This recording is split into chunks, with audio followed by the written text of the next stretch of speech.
দিন হাজিৰা কৰি পোৱা ৩৬ টকাৰে গঢ়ি তুলিলে ৪০ বিঘাৰ জৈৱিক কৃষি ফাৰ্ম। এই কৃষি ফাৰ্মখনৰ নামে হৈছে প্ৰগতি কৃষি ফাৰ্ম। মোৰ পিছফালে পৰিৱেশটো দেখিব পাৰিছে। মই বৰ্তমান আছো চৰাইদেউ চলাপথাৰত। খুব সুন্দৰকৈ ফাৰ্মখন গঢ় দি কেনেকৈ তুলিলে তিলেশ্বৰ সন্দিকৈ ককাইদেৱে জনাবলৈ চেষ্টা কৰিম। আৰু পৰিৱেশটো আপোনালোকে চাওক কি সুন্দৰ লাগিছে। আৰু বিশেষকৈ কোনে সোমাই আমাৰ ভাল লাগিছে। ইয়াত এখন গেটো দিব পাৰিলেন, কিন্তু নঙলা ব্যৱহাৰ কৰিছে, মানে সেইটো বিশেষকৈ ভাল লাগিছে। আৰু এইফালে এই পৰিৱেশটো চাওক, ধুনীয়াকৈ ভুই ৰুই ৰাখি সোমাই আপোনালোকে পদূলি মুখটো চাওক। আপোনালোকে ধুনীয়াকৈ ফাৰ্মখনৰ চাৰিওফালে নাৰিকল গছ, নাৰিকলবিলাক এনেকৈ লাগে ছিঙিব পৰাকৈ। চাওক কিমান চাপকতে লাগি আছে, এয়া দেখিব পাৰিছে ধুনীয়াকৈ। এতিয়া আমি ভিতৰলৈ আৰু সোমাই গৈ থাকিম, পৰিৱেশসমূহ আপোনালোকক একাধিক্ৰমে দেখাই থাকিম। আৰু সোমাই আপোনালোকে পাব প্ৰগতি ব্ৰইলাৰ ফাৰ্ম। এইফালে দেখিব পাৰিছে, ইয়াত ব্ৰইলাৰ পালন কৰি থকা হৈছে। আপোনালোকে যে ইয়াত যে অকল খেতি কৰিলে এই ভিডিঅ'টো চাব, এয়া নহয়। মানে আপোনালোকে ধুনীয়াকৈ পৰিৱেশটো চাওক। সময়ত আপোনালোকে যদি ইয়ালৈ আহে তেনেহ'লে ৰিলচ হওক, কেতিয়াবা ফটো হওক, ভিডিঅ' এনেকুৱাবোৰ ক্ষেত্ৰতো আহিব পাৰে। পৰিৱেশটো এয়া।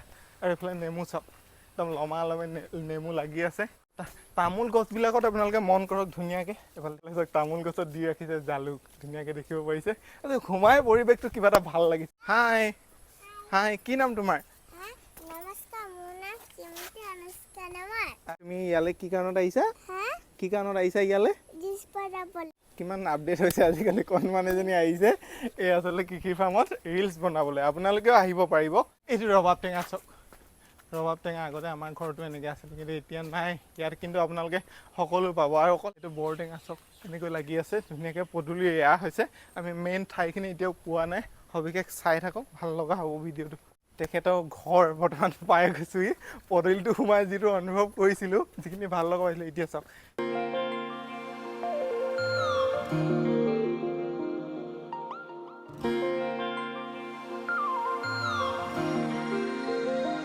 ককাইদেউৰ ঘৰ, আৰু এইফালে ককাইদেউৰ চোতালখন আপোনালোকে লক্ষ্য কৰক, কি সুন্দৰ চাফ চিকুণতাত এনেধৰণে ৰাখিছে। অলপ দেখাইছোঁ।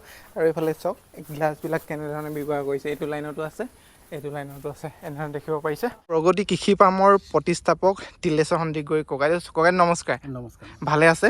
ভালে আছে। ইয়াৰ আগতেও ককাইদেউৰ ওচৰলৈ মই এবাৰ আহিছিলোঁ, আজি মই পুনৰবাৰ আহিছোঁ। আপোনালোকক ধুনীয়াকৈ পৰিৱেশসমূহ দেখাম, ককাইদেৱে কেনেধৰণে খেতি কৰি আছে আজি 43 বছৰ ধৰি। সবিশেষ জনাম। আমি খোজকাঢ়ি কথা পাতিম। ফাৰ্মখন প্ৰতিষ্ঠা কেতিয়া হৈছিল, কিমান চনত?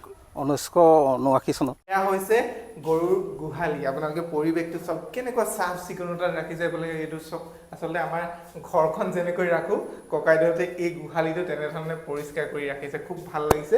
গৰু কিমান আছে টোটেল, মাইকী আৰু মতা লগ খাই? 16টা আছে। গাখীৰ বিক্ৰী কৰে?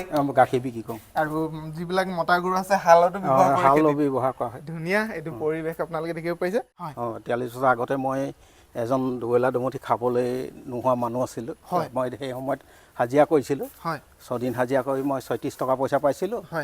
আৰু মই সেই সময়তে এটুকা কল বিকি মই 24 টকা পাইছিলোঁ। সেই চিন্তাধাৰাৰে মই চিন্তা কৰি মই খেতিলৈ আহিলোঁ, আৰু এই খেতি কৰি আছোঁ বৰ্তমান। সম্পূৰ্ণ জৈৱিকভাৱে আচলতে 43 বছৰ ধৰি খেতি কৰি আছে এজন আদৰ্শৱান খেতিয়কে হ'ল তিলেশ্বৰ সন্দিকৈ ককাইদেউ। প্ৰগতি কৃষি ফাৰ্মত আচলতে নাই বুলি ক'লে কি নাই, আছে বুলি ক'লেতো ইয়াত অসংখ্য দেখিছোঁ। সদ্যহতে মানুহ এঘৰক লাগে, সকলোখিনিয়ে আছে।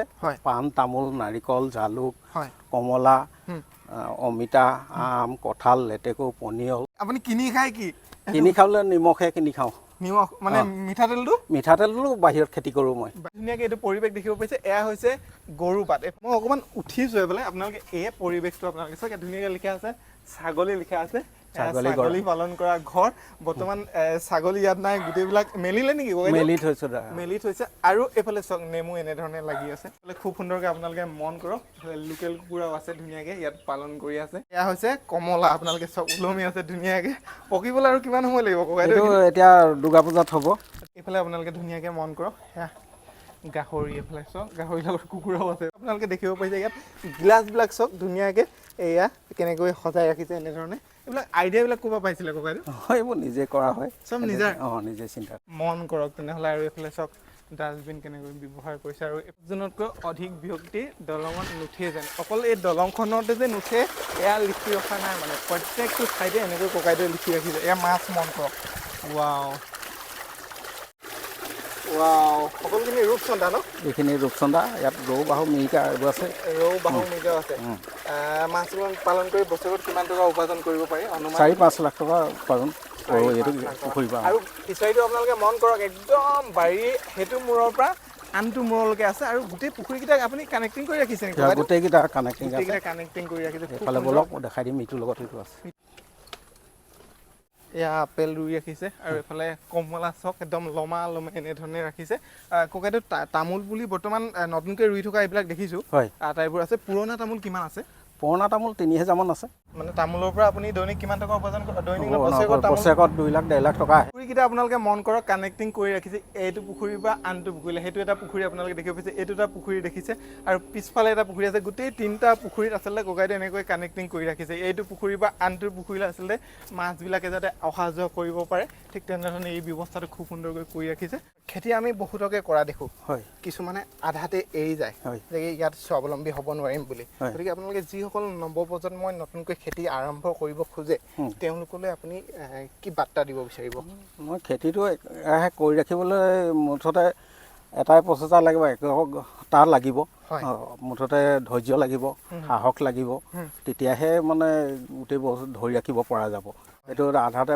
এনেকুৱা আহিব কিছুমান সমস্যা তেতিয়া এৰি দিও লিখীয়া লাগে নলগা নহয় মানে কিন্তু সেইখিনিত হতাশাত ভুগিব নালাগিব গোটেই কামখিনি গতানুগতিকভাৱে কৰি যাব লাগিব তেতিয়া এদিন সফল হ'বই আহি পালোহি কলবাৰী মানে গোটেইখিনিতে আচলতে কল আছে এইখিনি ঠাইত অলপ কল মই বেছি দেখিব পাৰিছোঁ কল কি কি প্ৰজাতিৰ ইয়াত আছে কল আমাৰ মূলতে জাহাজীটোৱে মই ব্যৱসায়ৰ কাৰণে বেছিকৈ ৰোপণ কৰিছোঁ হয় বাকী চেনী কল আছে হয় আৰু এইফালে বটমনি আছে মালভোগ আছে জাহাজী কল ধুনীয়া ভীমকল আছে আঠিয়া কল আছে হয় কল প্ৰডাকশ্যন কিমান কৰে বছৰেকত যথেষ্টখিনি হয় কল মুঠতে মই প্ৰায় 2 লাখ টকামান কল বিক্ৰী কৰোঁ পুখুৰী পাৰে এইফালে সাঁচি গছ আৰু এইটো পাৰে আপোনালোকে দেখিব পাইছে তামোল গছ আৰু এইফালে দেখিব পাইছে কল ধুনীয়াকৈ এইখিনি কমলা লগোৱা হৈছে প্ৰতিজোপাই এনেকৈ কলৰ মাজে মাজে 40 বিঘাৰ খেতি ককাইদেৱে এটকাৰো চৰকাৰৰ পৰা সাহাৰ্য নোলোৱাকৈ আচলতে গঢ় দি তুলিলে ইমান সুন্দৰকৈ আচলতে ইয়াৰ আঁৰত ককাইদেউৰ